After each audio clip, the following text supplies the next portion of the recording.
दोस्तों welcome to our YouTube channel technical with Thanu. तो इस वीडियो में हम डिस्कस करेंगे आईओटी के कुछ इंपॉर्टेंट क्वेश्चन के बारे में जो कि आपका ट्रेनिंग के बेस्ड होगा। ठीक है, ये क्वेश्चन जो है सबके लिए हेल्पफुल होने वाला है। ऑल ब्रांचेस के लिए क्वेश्चन है, किसी भी एक पर्टिकुलर के लिए नहीं, क्योंकि ये इंडस्ट्रियल बेस्ड पे है। सो इंडस्ट्रियल में आपके सारे ब्रांचेस के ऑलमोस्ट क्वेश्चन सेम आते हैं। आप जितने भी सैम्पल पेपर अभी मैंने जैसे ग्रुप में शेयर किए हैं उसमें आप देखोगे आईओएल के क्वेश्चन जो है सारे ब्रांचेस के लिए सेम आए हैं। सो वीडियो को स्टार्ट करने से पहले अगर आपने हमारे इस चैनल को सब्सक्राइब नहीं किया है तो चैनल को सब्सक्राइब कर लीजिए, बेल आइकन को प्रेस कर लीजिए, जिससे मैं कोई भी वीडियो अपलोड करती हूँ तो उसका आपको नोटिफिकेशन सबसे पहले मिलेगा। और टेलीग्राम ग्रुप का लिंक आपको डिस्क्रिप्शन बॉक्स में मिल जाएगा, वहाँ से आप ज्वाइन कर सकते हो। As well as comment box में भी उसको पिन किया जाएगा। And after classes I will provide, मैं इस पीडीएफ को प्रोवाइड कर दूंगी टेलीग्राम ग्रुप में, वहाँ से आप ले सकते हो। तो चलो वीडियो को स्टार्ट करते हैं। एंड ये सिविल की क्लासेस जो है ऑन गोइंग है, वो चल रही है। सिविल की क्लासेस ऑलमोस्ट 6 to 7 क्लासेस हो चुका है, सो आप उनको जाकर देख सकते हो। सिविल की क्लासेस में बेसिक से लेके एडवांस लेवल तक के क्वेश्चन कराए गए हैं, एज वेल एज मैकेनिकल के जो है पीडीएफ प्रोवाइड किए गए हैं, सैम्पल पेपर, इलेक्ट्रिकल के भी, इंस्ट्रूमेशन, मेटलर्जी, सिरामिक सारे एंड इलेक्ट्रॉनिक, सारे ब्रांचेस के सैम्पल पेपर टेलीग्राम ग्रुप में अपलोडेड है। सो वहाँ से आप एक्सेस कर सकते हो। And I will try to provide mechanical electricals के वीडियो जल्द से जल्द मैं ट्राई करूँगी प्रोवाइड कराने का। तो हमारा आज का जो पहला क्वेश्चन है, जैसा कि आपको स्क्रीन पर शो हो रहा होगा, तो यहाँ पर लिखा हुआ है training is the most effective. Training effective क्यों है इन रिजॉल्विंग के लिए। सो आप अगर देखो, मैं एक ओवरव्यू देती हूँ ट्रेनिंग आपका इंपॉर्टेंट क्यों होता है। आप जो भी अपने कॉलेजेस में, स्कूल्स में पढ़ते हो एंड जो भी प्रैक्टिकल लाइफ में करते हो, टोटली डिफरेंट होता है, चाहे वो किसी भी ब्रांचेस के लिए हो। ज़रूरी नहीं है जो आप थियोरी में पढ़ते हो सेम चीज़ें आप प्रैक्टिकल में भी अप्लाई करोगे।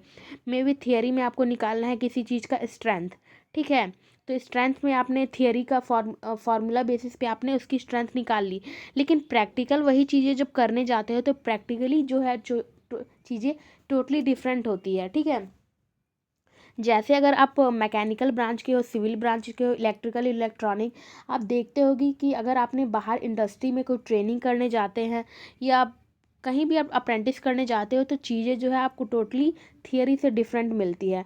सो ट्रेनिंग करने से क्या होता है, आपकी स्किल जो है इम्प्रूव होती है एंड आपको बहुत सारे नॉलेज ग्रैब करने को मिलता है। सो ट्रेनिंग हमारे लिए बहुत इफ़ेक्टिव होता है। सो इसमें 4 ऑप्शन दिए गए हैं। पहला है स्किल, है attitudinal problems, poor motivation, attendance issue. तो ये चारों का ऑप्शन देखते हैं। पहला तो अटेंडेंस इशू। सो अगर आप ट्रेनिंग आपके लिए इफ़ेक्टिव है, ट्रेनिंग करते हो तो इफ़ेक्टिव होता है, रिजॉल्व क्या करेगा, अगर आप ट्रेनिंग करते हो तो क्या आपकी अटेंडेंस इशू रिजॉल्व हो जाएगी। तो ये तो ऑप्शन गलत है। पुअर मोटिवेशन, ये भी गलत है। एटीट्यूडनल प्रॉब्लम्स, ये भी गलत है। एंड स्किल गैप्स, सो आपकी स्किल की जो भी प्रॉब्लम होगी वो सॉल्व हो जाती है अगर आप क्या करते हो, ट्रेनिंग करते हो। तो इसका ऑप्शन होगा ए। सो नेक्स्ट क्वेश्चन है, सो ये मैं फिर से बोल रही, सारे ब्रांचेस के लिए सेम होगा क्योंकि ये ट्रेनिंग बेस्ड है। सो ट्रेनिंग में सारे आप जितने भी अभी सैम्पल पेपर चेक कर सकते हो जो कि टेलीग्राम ग्रुप पर अवेलेबल है, उनमें आईओएल का जो भी क्वेश्चन आया है सारे ब्रांचेस के लिए सेम आया है। सेकंड क्वेश्चन है हमारा, the term which describe long term training. ऐसा टर्म जो डिस्क्राइब करता है लॉन्ग टर्म ट्रेनिंग को। इसे कहने का मतलब क्या है, the term which describe long term training, ऐसा टर्म जो लॉन्ग टर्म ट्रेनिंग को डिस्क्राइब करता है और जो इंक्लूड करता है कॉम्बिनेशन ऑफ बोथ, दोनों का कॉम्बिनेशन होना चाहिए। एक क्या होना चाहिए, आपका क्लास ट्रेनिंग का एंड जॉब ट्रेनिंग का। इसका मतलब क्या है कि अगर आप ट्रेनिंग करते हो तो ट्रेनिंग में आपकी क्लास ट्रेनिंग भी होनी चाहिए एंड जॉब ट्रेनिंग भी होनी चाहिए। ये दोनों का कॉम्बिनेशन है और जो है आपका लॉन्ग टर्म ट्रेनिंग है, लॉन्ग टर्म ट्रेनिंग भी है। तो क्या क्या होता है, मेंटरशिप में क्या आपका लॉन्ग टर्म ट्रेनिंग होता है। मेंटरशिप में आपको क्या क्लासेस करते हो तो वहाँ पर आपके टीचर होते हैं, मेंटर होते हैं, वो आपको क्या करते हैं, क्लासेस में हेल्प करते हैं थ्योरी के पर्पज़ से। तो आपको ट्रेनिंग नहीं हुआ, तो ये ऑप्शन गलत हो जाएगा। कंप्यूटर बेस्ड ट्रेनिंग, ये भी आपका गलत है। वेस्टिबल ट्रेनिंग, ये अभी आपका गलत हो जाएगा। अप्रेंटिसिप, अप्रेंटिसिप करते हो तो इसमें आपकी लॉन्ग टर्म ट्रेनिंग होती है 1 ईयर का 2 ईयर का, ठीक है जनरली। एंड ये बोथ कॉम्बिनेशन है, इसमें आपका जॉब के बेसिस पे भी सिखाया जाता है, इसमें क्लास ट्रेनिंग भी दी जाती है। तो आपका इसका ऑप्शन हो जाएगा डी। नेक्स्ट क्वेश्चन है which is not an example, which item is not an example of indirect training cost. तो इसमें पूछा गया है एग्जाम्पल नहीं है किसका, एग्जाम्पल नहीं है किसका, एग्जाम्पल नहीं है किसका, indirect training cost, which is not an example of indirect training cost, ठीक है। सो एग्जाम्पल इसमें 4 ऑप्शन दिया गया है, over time, increase scrap, room and food charges and low productivity. तो इसका ऑप्शन में समझाने की कोशिश आपको करती हूँ। देखो मतलब ट्रेनिंग कॉस्ट इनडायरेक्टली प्रोपोर्शनल किससे ने, आप ऐसे समझ सकते हो इनडायरेक्ट ट्रेनिंग कॉस्ट, ठीक है। सो आप देखो अगर आप ट्रेनिंग करते हो एंड ओवर टाइम करोगे तो इनडायरेक्ट ट्रेनिंग कॉस्ट क्या होगा, ऑब्वियसली इंक्रीज होगा, आपकी स्क्रैप वैल्यू भी इंक्रीज होती है, आपका रूम एंड फूड चार्जेस इससे कोई मतलब नहीं है, ठीक है। अगर आप ट्रेनिंग करते हो तो आपका रूम का चार्जेस क्या है एंड फूड का चार्जेस क्या है, इससे आपकी कोई मतलब नहीं है। एंड लो प्रोडक्टिविटी, इसका क्या मतलब, अगर आप इंक्रीज करते हो तो प्रोडक्टिविटी इंक्रीज होती है, अगर आप डिक्रीज करते हो तो डिक्रीज होगी। सो आप हमारा ऑप्शन क्या होगा, ये होगा सी नंबर। आई होप आपको क्वेश्चन समझ में आ रहे होंगे। सो नेक्स्ट क्वेश्चन है the phrase transfer of training refers to, the phrase, the phrase इसमें पूछा गया है, फ्रेज का मतलब क्या है, transfer of training, transfer of training refers to, मतलब ट्रांसफर ऑफ ट्रेनिंग किसको रेफर करता है। देखो moving training schedule around to accommodate production concern, पहला ऑप्शन इसका ये दिया है। सेकंड ऑप्शन में क्या है, freely sharing return training material with colleagues. देखो ट्रांसफ़र ऑफ ट्रेनिंग का मतलब पूछ रहा है, तो मूविंग ट्रेनिंग शेड्यूल, आप ट्रेनिंग शेड्यूल को क्या करते हो, आपका ट्रेनिंग आज है उसके शेड्यूल को अगर आप कल कर देते हो तो ट्रांसफ़र ऑफ ट्रेनिंग क्या इसको रेफर करता है, एकोमोडेट प्रोडक्शन कंसर्न, नो ये गलत हो जाएगा। Freely sharing return training material, आप क्या करते हो अपनी ट्रेनिंग को किसी भी कॉलेजियस, मतलब अगर आप ट्रेनिंग कर रहे हो, ठीक है एक एग्जांपल देती हूँ, अगर आप ट्रेनिंग कर रहे हो ओके एंड आपने ट्रेनिंग करते समय कुछ नोट्स बनाए, ठीक है, अब मे भी आप किसी कॉलेजियस अपने फ्रेंड के साथ वो नोट्स को शेयर कर रहे हो, तो ट्रांसफ़र ऑफ ट्रेनिंग इसको बोलते हैं। No, acquiring and evaluating skills during a training course, अगर आप ट्रेनिंग कर रहे हो और अपनी एंड ट्रेनिंग करते ड्यूरिंग द ट्रेनिंग अगर आप स्किल्स को क्या करते हो, एक्वायर करते हो एंड इवेल्यूएट करते हो, तो ये क्या ट्रांसफ़र ऑफ ट्रेनिंग को रेफर करता है, नो। तो ये तीनों ऑप्शन गलत हो जाएगा। नेक्स्ट ऑप्शन आपकी क्या है, implementing and maintaining new knowledge. So देखो ट्रांसफ़र ऑफ ट्रेनिंग का मतलब ही है अपने नॉलेज को क्या करना है, इम्प्लीमेंट करना है और मेंटेन करना है new knowledge and skill back in the work place. क्या करते आप ट्रेनिंग का आपको ट्रेनिंग के लिए ट्रांसफ़र किया जा रहा है, तो आपका मेन पर्पस क्या होना चाहिए, अपनी ट्रेनिंग के अकॉर्डिंग आपको अपनी स्किल को इन्हेंस करना है, इवेल्यूएट करना है, मेंटेन करना है एंड न्यू नॉलेज को ग्रैब करना है। सो डैट इज़, तो इसका ऑप्शन होगा डी। आई होप आपको समझ में आ रहा है मैं क्या बोलना चाह रही हूँ। नेक्स्ट क्वेश्चन है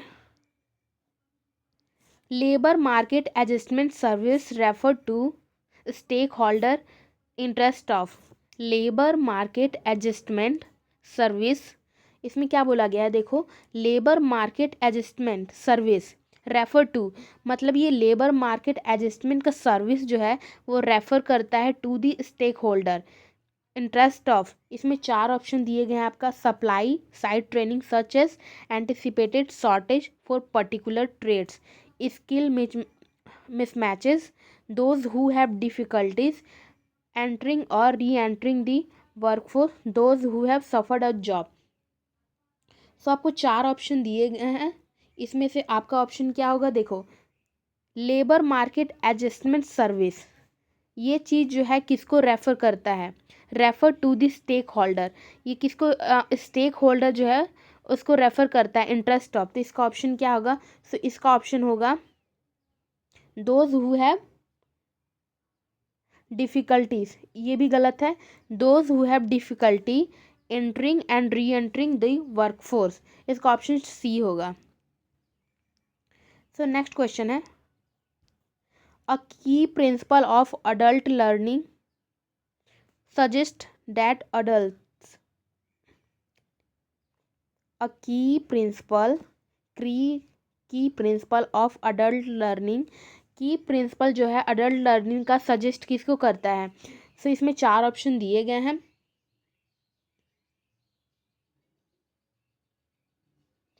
are keenly open to change, no, tend to problem centre, do not need theoretical knowledge just practical application, ये भी गलत होगा, prefer a relaxing lectural style training delivery, ये भी गलत होगा। तो इसका ऑप्शन क्या हो गया आपका, इसका ऑप्शन होगा बी।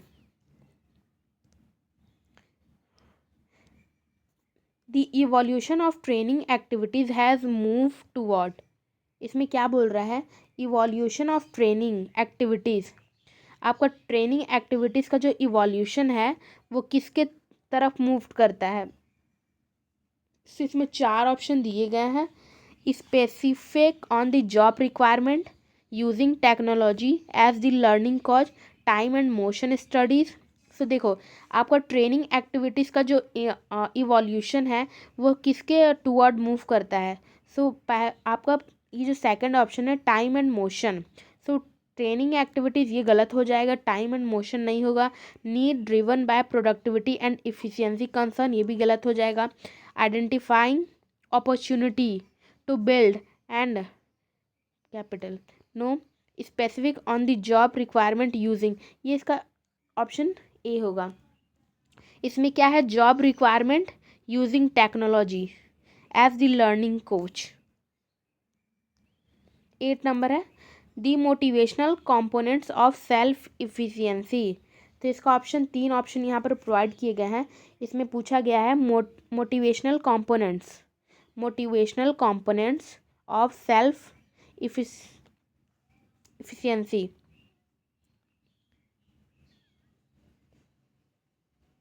सॉरी सेल्फ इफिशिएंसी, ठीक है, is when a person believe they can manipulate their environment and control their faith, आपका 3 ऑप्शन है 1 2 3, is when a person believe, जब पर्सन बिलीव करता है, they can learn the knowledge and skill and do the job. So यहाँ पर motivational components के बारे में पूछा गया है, ठीक है, so relates the ability to use fine motor skills,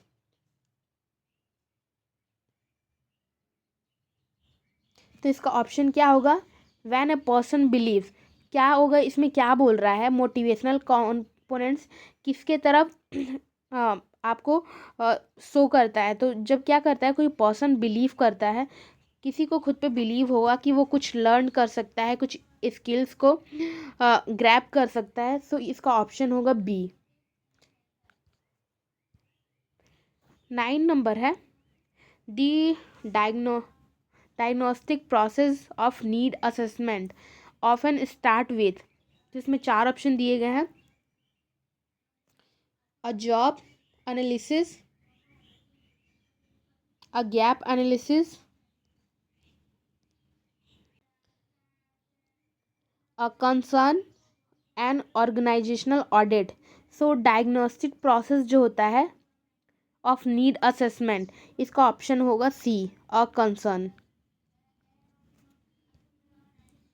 so next question है हमारा, a potential advantage of centralising centralising the training function is that, तो इसमें 3 ऑप्शन दिया गया है 10 का,